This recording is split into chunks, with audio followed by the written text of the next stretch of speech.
Evet arkadaşlar başlıyoruz. So why should an answer AdColony So as a result, we get a lot of exposure to FMCG clients, but we very rarely sort of get to the lofty heights of the above the CMO suite. So our view tends to be very much at a brand level. So looking forward to obviously getting a bigger picture view of the FMCG organization and getting to better understand some of the bigger sort of businesses, processes, challenges, and ultimately how they have an impact on the brands we work with, buddy. So the session should hopefully develop us into more well-rounded vendors, of course, leading to bigger and better budgets, hopefully. So as a quick fire start, mate, I wonder if you wouldn't mind telling us a little bit about yourself, the journey of the humble little Zimbabwean fellow and how you made your way to the GM suite for Mars in Central Europe, living in Prague. Perfect. Thanks, Warrick. And hi, everybody. Nice to meet you virtually. And I hope everybody is healthy and fit as we navigate our way through, I think, what has been a very interesting experience and time for all of us. And let's hope that we are somewhere towards the end of it. Well, certainly of wave one, as the conversation seems to go. So yeah, a little bit about me. As Warrick said, I'm born and bred African. I grew up in Zim.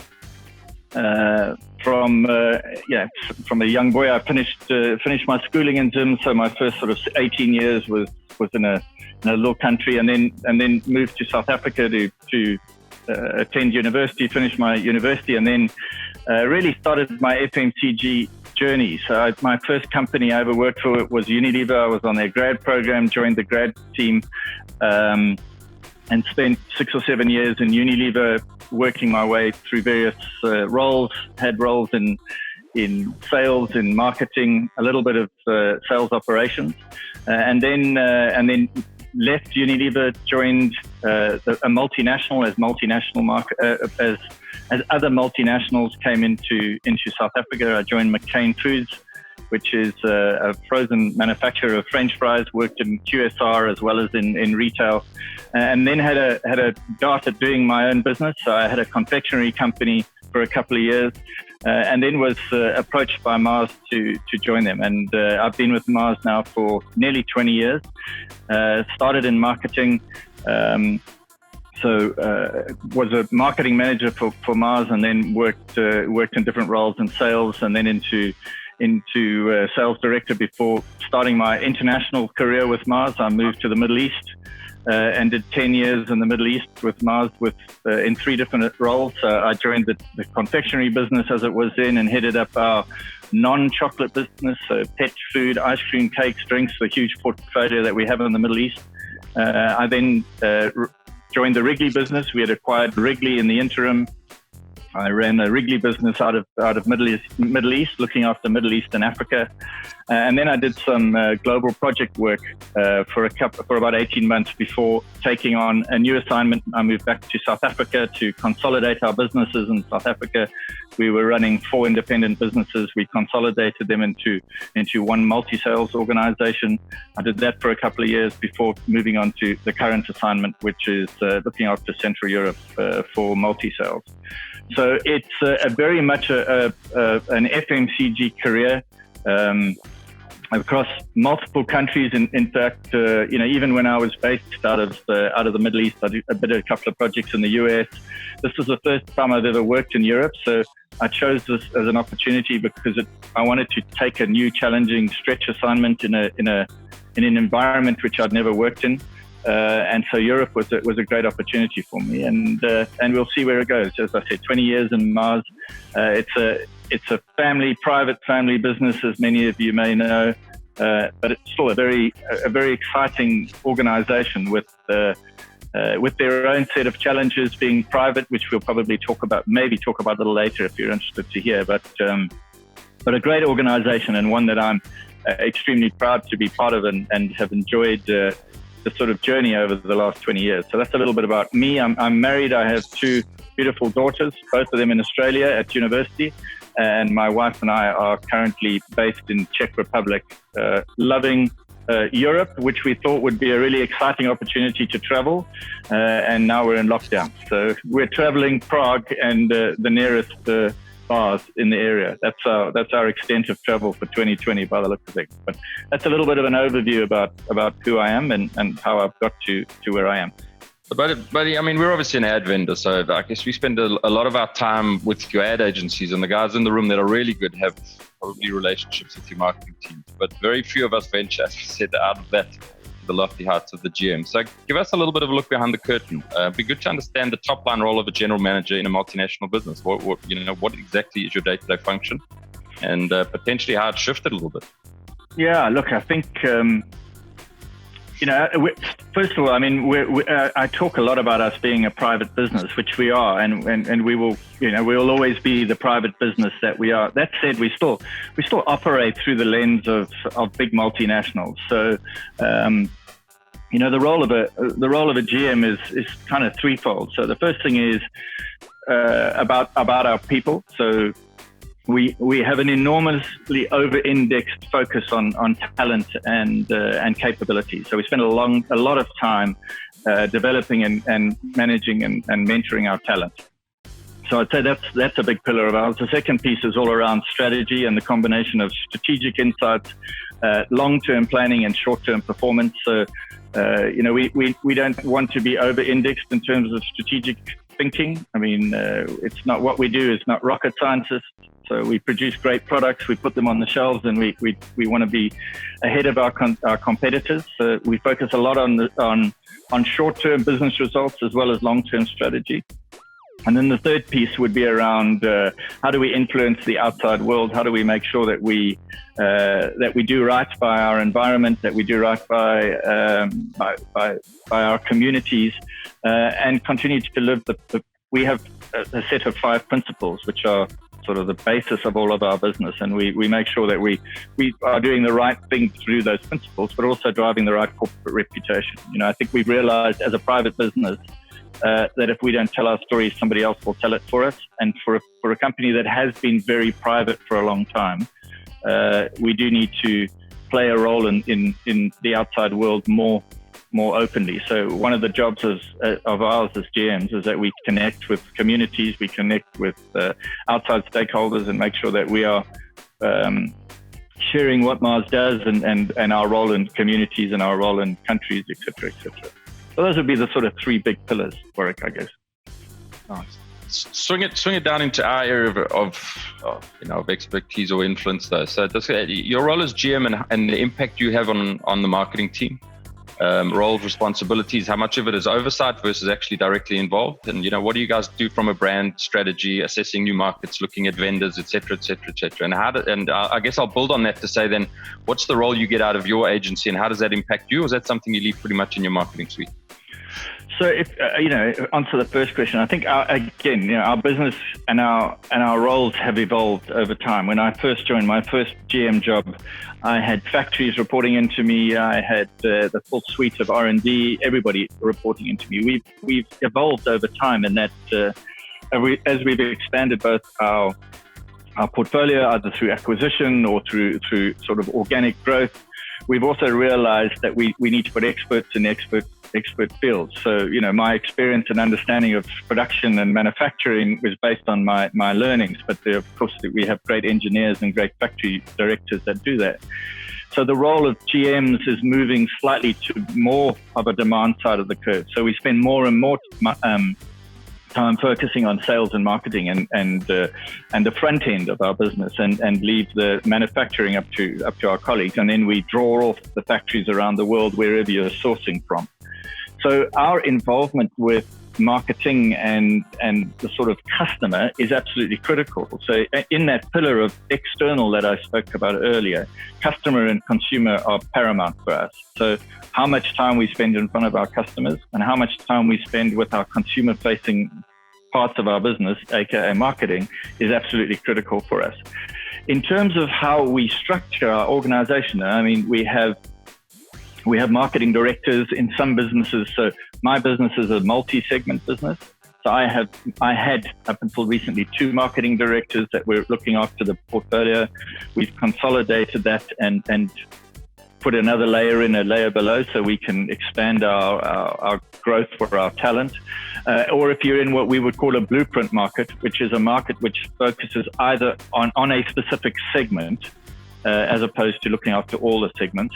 There are always marketing directors or demand directors across all those businesses. We are always directly involved in what's going on with our advertising agencies.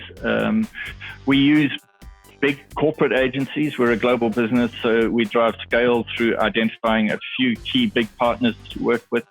And then we use commercial departments to manage and negotiate contracts on our behalf. So commercial for us is more procurement, not commercial as in sales.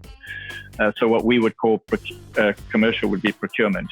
But in the end of the day, once the contract has been confirmed and signed, the responsibility of the marketing team and myself, who's directly accountable for what happens in the unit, liaise directly with those agencies, connect with those agencies, understand the portfolio of brands, the mix, how we want to invest behind those brands, the agency sort of layer or plans for how we, what areas we want to invest our funds in across the sort of 360 medium. So we are very involved.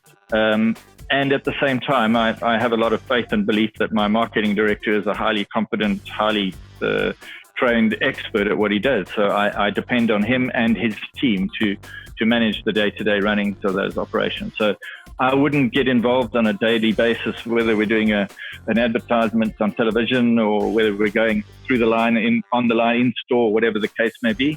But I am involved in terms of how we spend our money, what the mix is, where we spend it, what's driving the return on investment. We spend a lot of time these days, Warrick, focusing on ROI. I think all multinationals, anybody, it doesn't necessarily mean multinationals, but all organizations need to drive a closer look on their ROI. So how do we really measure the return we get on our investment? I mean, you know the old adage in terms of advertising that we know that 50% works, we don't know which 50%. We need to change that because we need to understand the amount of investment we spend annually. How do we get decent ROI? So it's critical for us. On that theme, obviously, we've spoken a little bit about confectionery, but Mars have got a pretty diverse portfolio of brands across, I guess, food, gum, confectionery, pet. And you guys have even got pet services with vets and pet hospitals, etc. So I guess this is, the impact, and I'm going to lead it sort of in the COVID direction now, sort of pre, during, and post. But if I look at those categories, I guess the job to be done when it comes to recruitment and even retention would be very different. Confectionery, I assume, is very impulse orientated, relying on your final mile in store to a degree, or that would be gum. Yeah. Gum, we spoke about it the other day. It's a bit of a vanity category. So with people not being out and about as much as they used to, they wouldn't feel the need to be as fresh and tangy as they might once have wanted to be. Pet and Royka match and a little bit more shelf stables, but we know that people are buying differently at the moment. So consumption habits, shopping habits have shifted a little bit. So talk us through the impacts on these a little bit, if you don't mind, from a consumption perspective as well as from a shopping perspective, and what you guys are predicting, will happen going forward. So if you talk specifically about us, we've really seen an impact. It depending, as you say, by category. So pet and food, which are big parts of our business, have stood up well throughout this. We know that people pantry loaded, so we know that there was hoarding, crazy buying. Our portfolio of food products are pretty basic, commodity driven: rice, pasta, sauces, pastas, also ready to cook in sauces, etc., etc. So we've seen a real boom, first of all, because of the hoarding. But secondly, as people have spent more and more time at home, cooking at home, not being able to access restaurants, etc., and remembering and falling in love again with food, we've started to see a spike up in terms of home cooking utilization. And we make some really good, wholesome, hearty meal-based products. So, we've seen a lot of growth in that area. In fact, growth is outstripping demand right now. Which is a great place to be in, but only for a short window. Because if we can't close the gap, we start to disappoint customers and consumers because the products they want are not there. Pet care, similarly, we realized more and more consumers are treating their pets like a member of the family. And there's a much faster growth in small dogs and big dogs. And smaller dogs are treated very differently. For big dogs, they're more of a pet than a protection service. So we see people really stocking up, treating and making sure that their pet and themselves were well fed and well nourished throughout this process. On the flip side, confectionery, chocolate less so, depending on the segments which you put. So if you're in tablet or block chocolate, depending on what we call it around the world, we've seen a significant spike. We see people spending more time at home in front of the television, some light source of amusement. What do we have for sharing? So any type of bite size, any type of sharing products, we've seen a real growth in terms of confectionery. Single use, single bars, checkout items, less so, because unless they're in a shared format, you're not really, first of all, you're not going into stores as frequently and you're not shopping as frequently, and therefore you're also not buying the product. So that's where a lot of our impulsive sales happen. And then gum, as you say, is probably the one that's been impacted the most for those very reasons. People are not in stores as frequently. People are doing big bulk shops, and people are not socially active. In many cities and many parts of the world, we're wearing masks. To chew with a mask on is pretty uncomfortable. So there is some things that we never expected to happen. We factor in and expect e-com to have an impact on gum, with people shop through e-com versus through traditional offline stores. We expect as retailers move to selfless checkouts. And self-scanning, that we will see some form of impact, and we evolve and find new ways to interact. What we can't do is, if consumers are not going to the stores at all, we can't interact with them in terms of how they buy our gum product. So we've been impacted by our gum business. What does that mean going forward? I think that the flip side of that, specifically for gum, is it's a really low penetrated category. And we know in terms of consumption and transactions, there's huge opportunity for us, because it's so impulsive that I don't know how many are on this call, but if you don't have gum in your pocket right now, or gum within arm's reach of you, you're probably not chewing it. But if it is in front of you, you do chew it. And that's the simplicity of gum. If we make it available more frequently in front of our consumer, we'll see a significant drive up in penetration. So that's just a little bit of an impact on our business. In terms of how's it impacted our services businesses, differently dependent on the world. I think people are nervous to take their pets into hospitals, etc. It's a fantastic part of our business. It's a growing part of our business. However, the big impact is on our FMCG standard sort of global brands that everybody knows. What's happening to consumers, I think, is twofold. One, I think e-com business is going to change dramatically. I think it's the boom that e-com needed. I think e-com was growing nicely. It's got a real boost. And I think you'll see people come back to sort of traditional retail. But now that they've been introduced and found out the benefits of e-com, we'll stay with e-com. So I think we expect to see e-com growing faster. We know that consumers are going to start shopping differently. I think habitually they're changing. It depends on whether we go into economic recession or impact, whether they start to trade down, whether they start to mind their pennies in a different way. In other words, do they still value brands as importantly as they do? Do they therefore sacrifice some other novelties or nice things they used to have?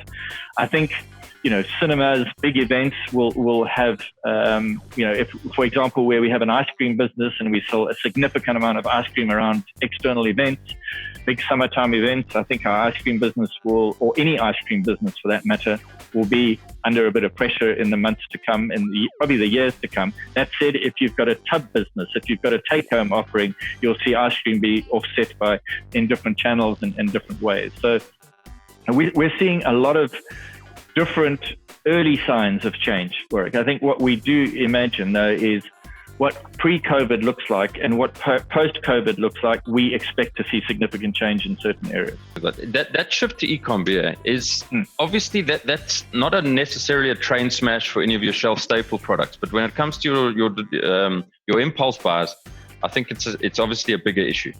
So if you look at it from a strategy standpoint, as you said with gum, you look to control the final mile at the checkout point, et cetera, et cetera. But how does that, are you foreseeing the sort of shift to e-com being a big one, or do you think sort of traditional purchase behaviors are going to come back, with things like people working a little bit more flexi time. It means there's more quieter times during the week to go and shop again, and maybe there's just a broader time of where people will be spending their times in shops? Or do you think there's going to be a proper shift to e-com? And then again, to bring the question back again, how does that impact your shelf staples versus your more impulse buys? I think where you have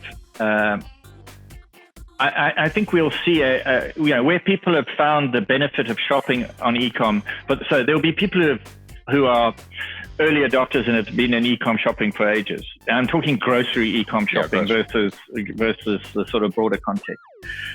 So we're seeing triple-digit growth in our business in e-com, off a small base, but it's triple-digit growth, and it's been consistent period on period for the last 3 or 4 periods. So we imagine that there will be some level of consistency.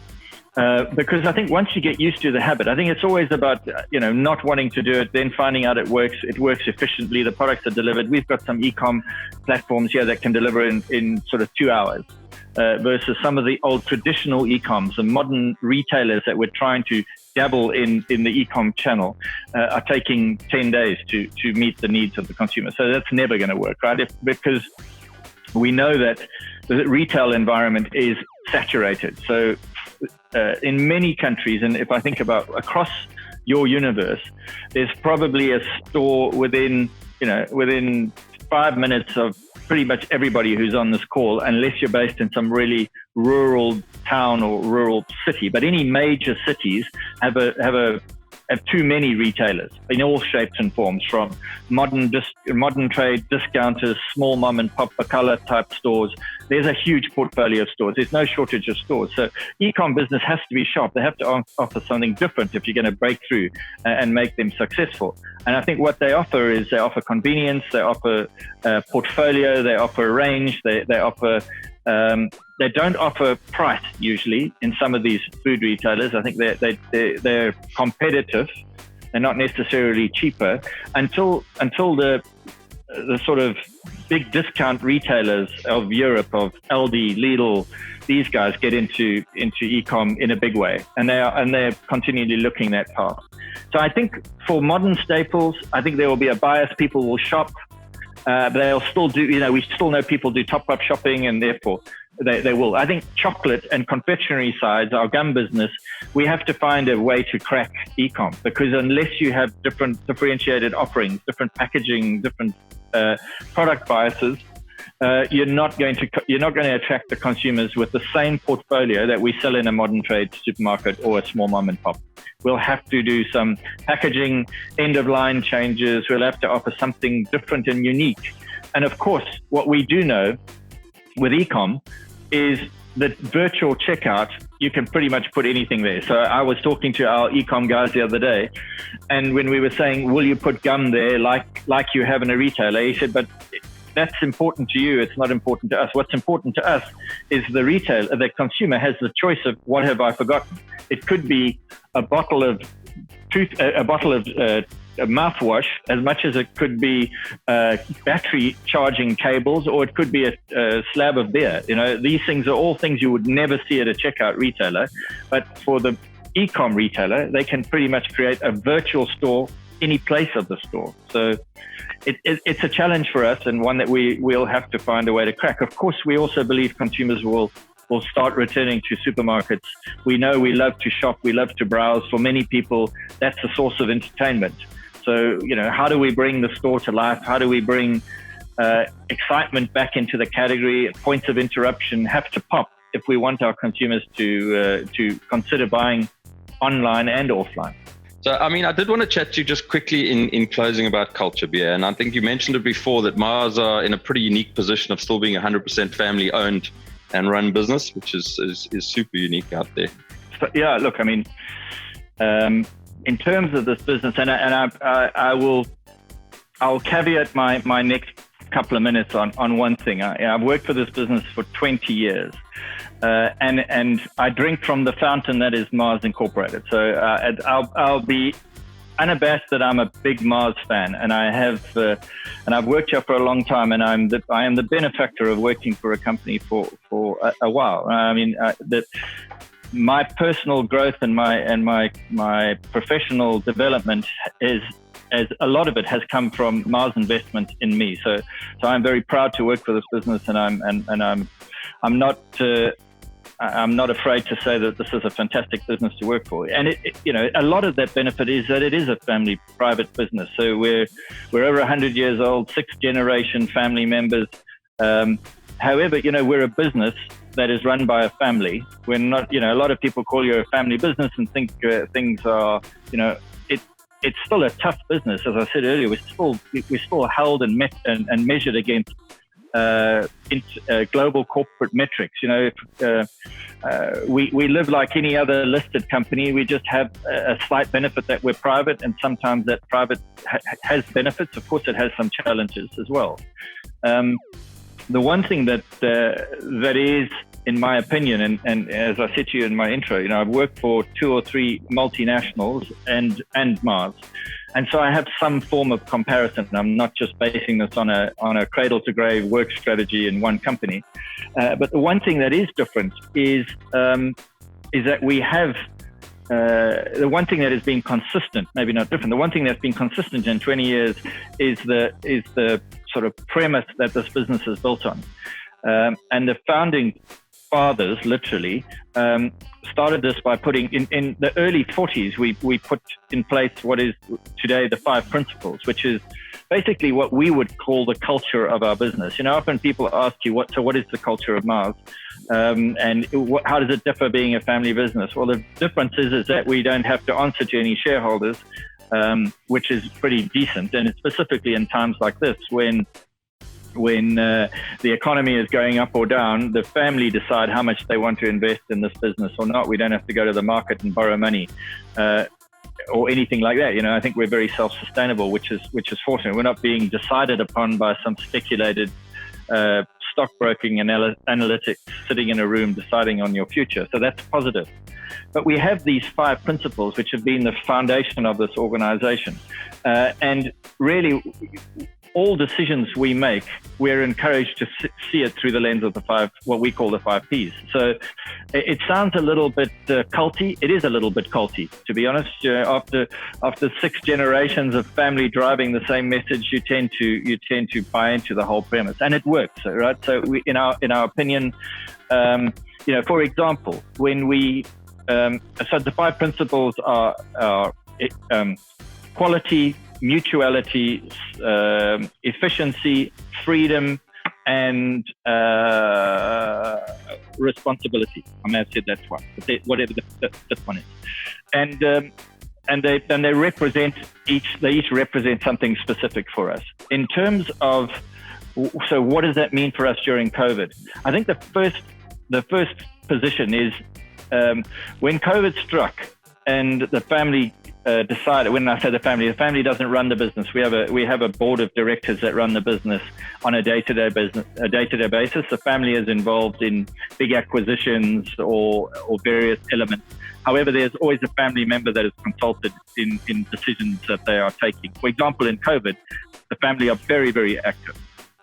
So the standard premise right from the beginning was that what we call employees in Mars, we call them associates.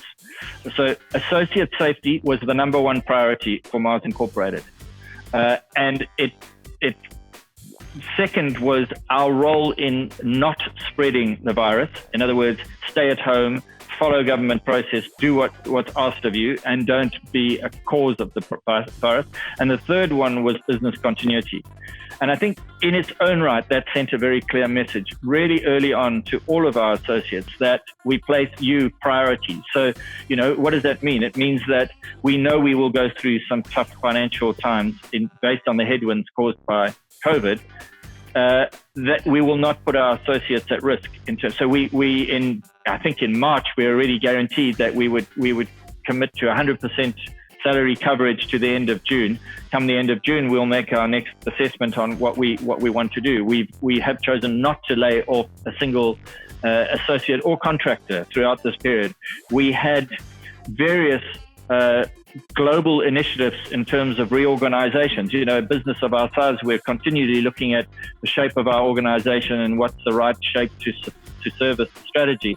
Any projects that were in place over this period of time have been frozen to remove the ambiguity for any employee who's sitting there thinking, well, do I have a job? There's a global restructure. What does that mean for me? We took that off the table. And finally, you know, in terms of taking people out of work, we took sales forces off roads. We took associates out of home and set them up at home and supported them to work from home, invested in their training, invested in their development. We've done in my region alone, over 20,000 hours worth of training in terms of e-learnings, online programs, etc., in the last 12 weeks, to the majority of that being field sales, which included starting by helping them understand how to use Teams, because we use Teams in Microsoft, from Skype. And it's, you know, the feedback we've got from our associates in terms of how the company has positioned itself, respected the associates, put the associates' safety first, etc., has really come back and paid off. And I think that talks a little bit to our culture. We invest an enormous amount in talent, in development. It didn't stop throughout this program. We were cutting costs. We were holding back on advertising investment. We were freezing recruitment, but we weren't cutting anywhere in terms of the impact on associates. So I think that's an insight in terms of the mindset of the organization. And then in terms of just, you know, the culture, we're very much a meritocracy. So we focus on business performance, we focus on contribution, but we equally see responsibility and leadership as we do in delivery of business performance. So there's a very equal measure of success. So I can have a very successful year, but have very poor people results, in other words, engagement survey results, etc. I'll be equally measured against those performances. And it's an interesting dynamic, because I know in some of my competitor multinationals, it's hit your numbers, get on there and deliver your number at all costs. That's not our approach. You know, our approach is around mutuality. You talk about how do we treat our suppliers, how do we treat our customers. Throughout this crisis, we've treated our customers and our partners equally. So I have a weekly meeting with my finance team, understanding what's the financial impact on our customers. Can they pay? Can't they pay? Those who are coming to us with challenges, asking for extended terms, we're considering every single one. In terms of our third parties, how do we service them? How do we work with them in terms of changing their shift patterns, making sure that if our field force can't go to market, then I don't expect my partner's field force to go to market, because if they're representing my brands, I expect them to be as safe as I would for my own employees. So I don't know if that answers it, where it gives you maybe a little insight. No, it does. And I guess, you know, by design, you know, a lot of the principles that a lot of companies have are lip service, but by design, they're there to lean on when times are tough, and to make sure that you can stress test them a little bit. And I'm sure you guys have done that. From a vendor perspective, we feel those principles that come across to us. I'm sure all the guys who work with your teams in various markets always have. I don't want to, again, just have a kiss-ass compliment to Mars, but we find that Mars teams invariably are quite inquisitive. You get direct access to your teams, which a lot of other suppliers won't give us access to teams. They'll vendor us through to agencies. So we tend to find that we've got longer lasting, deeper relationships with the Mars guys who always want to do interesting work. So I think those principles, as much as it's an internal thing, we definitely as a vendor tend to feel it as well, which is amazing. Yeah. So. Well, I think it's interesting because you talk on, I mean, for us, that would refer to, so responsibility. For us, responsibility is a shared responsibility, you know. So, you know, it's not about it, it's an individual, but also a shared. So I'm accountable for your success and you're accountable for mine. You know, I'm at stake for we want to have enduring long-term relationships with our partners. It's very easy to get in and out of bed with transactional relationships. For us, enduring long-term partnerships are critical. And we use the mutuality reference there quite often, you know, and mutuality talks about a shared benefit as an endured benefit, right? So we want to have partnerships for a longer term. It's much harder to build a long-term relationship because vested interests from both parties have to step up. It's easy to be transactional. But if you really want to maximize your return, if you really want to win with Mars, get in, understand our business, work closely with us, get to know my team in this instance, or any one of the units that you work with. Understand the models of our brand. Understand our brand's ethos and what's important for our brands. We have archetypes for every single one of our brands. Understand how those brands work. Understand our consumer target set. Understand our routes to market. And make sure that we understand your business equally. Right? It's not just about a one-way traffic. You guys need to help us understand you. You offer something which is relatively new to the suite of advertising, in terms of, we are still a market that is a business that is heavy biased towards above the line media. And therefore, if you guys bring something different, make sure we understand it. You can sell that to our agency partners. We do a great job. But if you want it to be successful, talk to the people who are spending the money, not the people that are managing our money. I have an ongoing challenge with my teams about outsourcing the IP in terms of their IP.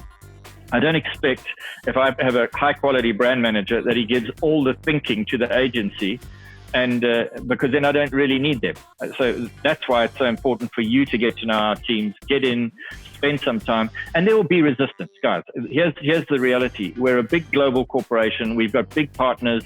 We're always busy. Nobody's got enough time. We're always time short, but make an effort, find a way to break through, get to understand our brands and get to understand our people. Once you're in, and the relationship is formed, it'll be there for a long time if we meet each other's needs. And I think that's a commitment on both sides of the table. It's not just a vendor's responsibility. It's absolutely our responsibility as it is yours.